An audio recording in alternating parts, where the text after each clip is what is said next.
Do you enjoy reading books that motivate you? If so, you tuned in to the right video. Hi, this is Rick. Thanks for tuning in to Pay It Forward. And today we're going to start a new series, a book summary series on one of my favorite books, The 4 Agreements.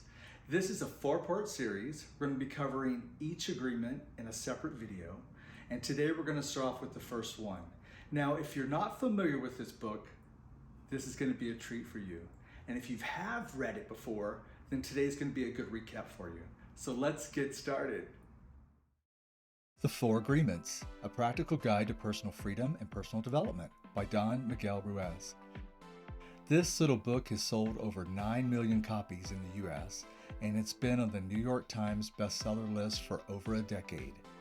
The 4 Agreements reveal the source of self-limiting beliefs that rob us of joy and creates needless suffering.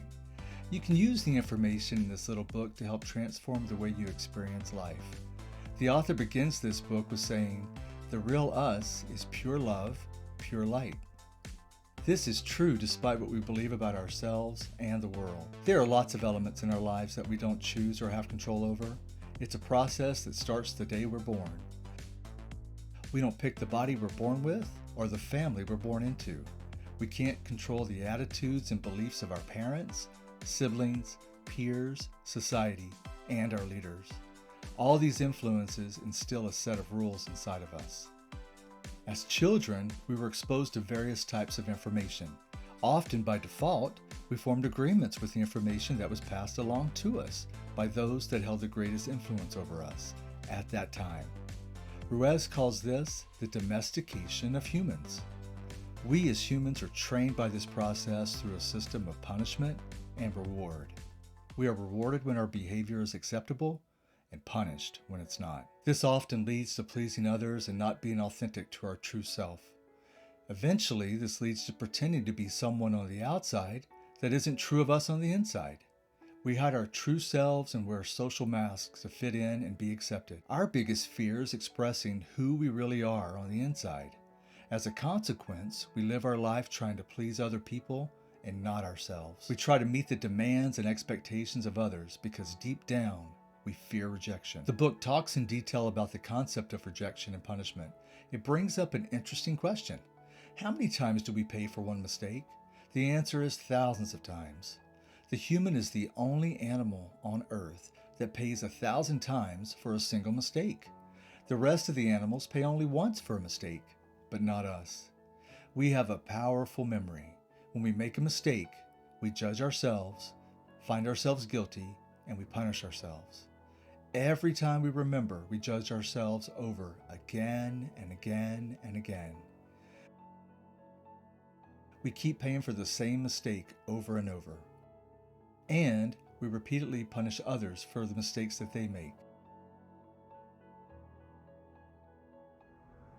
Hey, I hope you're enjoying the book summary so far.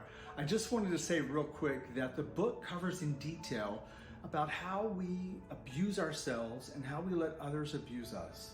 I'm not going to go over it in this book summary, so be sure to get a copy of the book and dive into it for yourself. The author covers some really thought-provoking material that you might find helpful. So back to the book summary. The author states that we've made thousands of agreements in our life, but the most important agreements are the ones that we make with ourselves. In these agreements, we tell ourselves who we are, what we feel, what we believe, and all that determines what we ultimately do. This book highlights 4 agreements that will have a transformational effect on your life and help you express your authentic self to the world. So let's get started with the first one.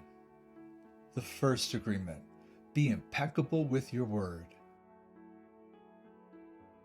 The author says this is the most important agreement. It sounds simple, but it's the most difficult one to honor. Your words are your way to express, communicate, think, and create the events in your life.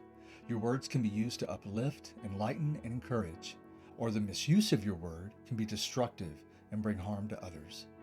Words can be used to curse, blame, and tear down. They can be used to express anger, jealousy, envy, and hate. They can be used to create division instead of unity. There's a quote in the book that says, "The human mind is like a fertile ground where seeds are continually being planted. The seeds are opinions, ideas, and concepts. You plant a seed, which is a thought, and it grows. Every human mind is fertile ground, but only for the types of seeds that it's prepared for. The author encourages us to examine our mind to see which kinds of seeds our mind are fertile for. Seeds of love, faith, hope, and belief, or those of the opposite. One seed of negativity planted in our mind can create a harvest of things that we don't want to experience. How we talk to ourselves matter. You use your words against yourself every time you feel, believe, or say something against yourself. This is reinforced every time you focus on those types of thoughts. We talk to ourselves constantly throughout the day, and most of the time, the things that we say aren't supportive. Like, I'm not good enough, I'm so, I should, I'm too, and the list goes on and on.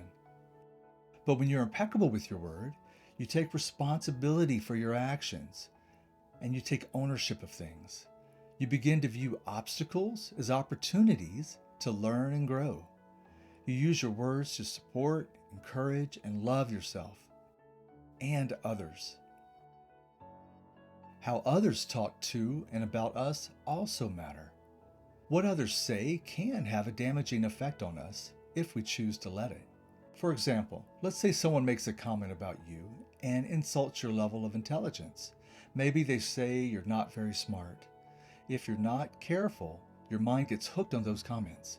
Because of deep-rooted insecurity on some level, you may get in agreement with that negative comment, and off it goes.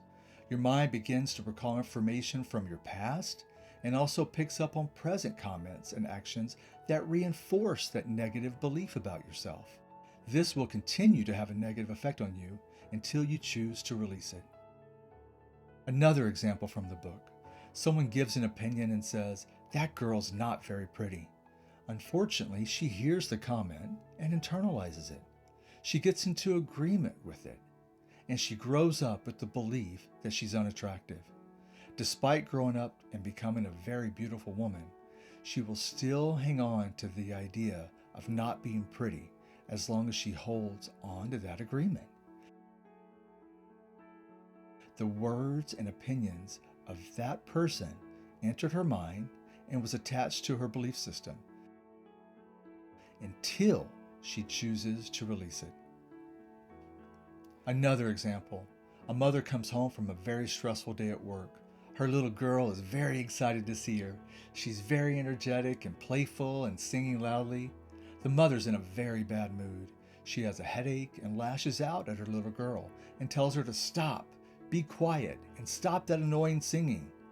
The truth is that anyone's voice would have triggered the mom's anger that night, but the little girl formed a belief that there was something annoying about her voice, and from that moment, she stopped singing.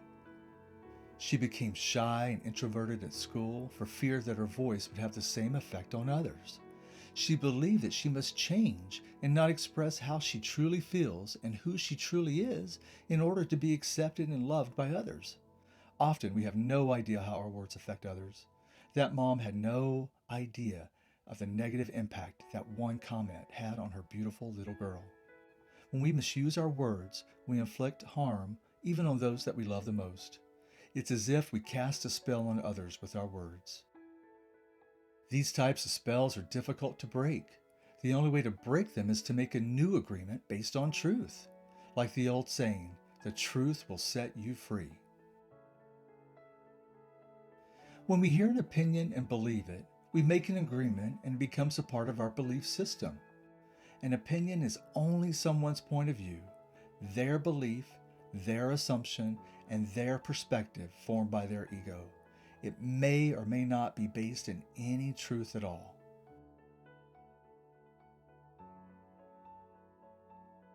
We cast spell on others with our words. Today it's better known as gossip. The book refers to gossip as pure poison. It becomes a major form of communication in our society these days. In some bizarre way, it makes us feel better about ourselves when we shine the light on the imperfection of others. There's an old saying that says, misery loves company, and people who are suffering don't want to suffer alone.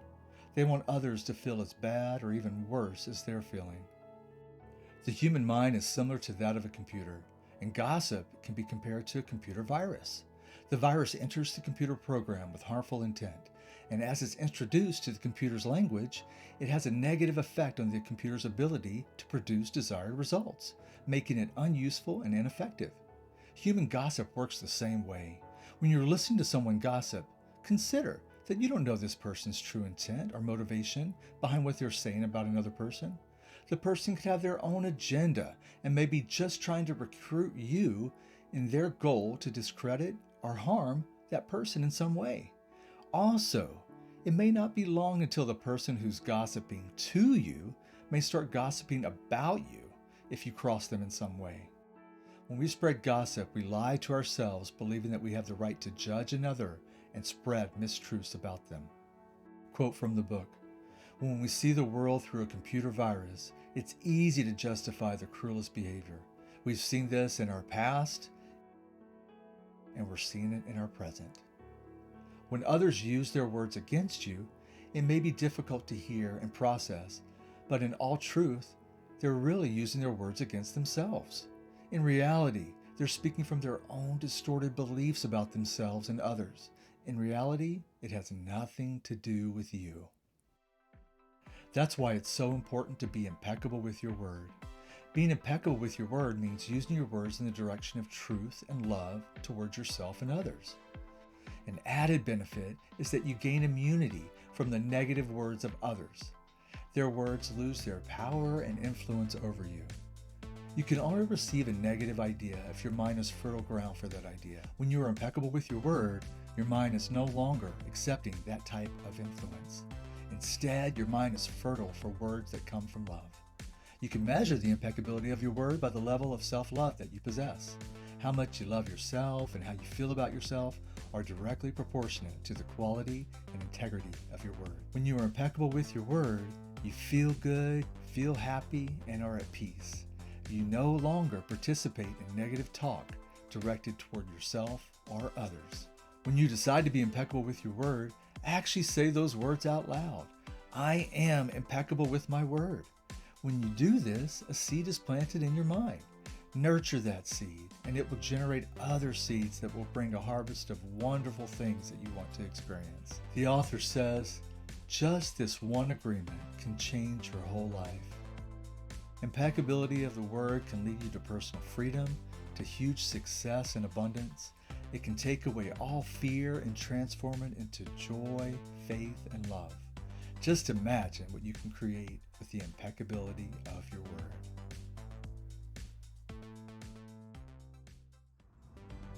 Hi. Hey, I hope you've enjoyed the first part in this book summary covering the 4 agreements. Be sure to hit the subscribe button so you don't miss the future videos, because part 2 is coming out soon and you don't want to miss it. So as always, thanks for letting me just have a few moments of your day, and be sure, like we always say, to look for opportunities to pay it forward. Do something kind for someone. And why don't you try applying this first agreement and see what happens. Be sure to leave a comment below. And also, if you're interested in getting a copy of this book for yourself, there's a link in the description below for a hard copy, paperback, and also for an Audible version. So check that out. Anyway, until next time, talk to you later. Bye.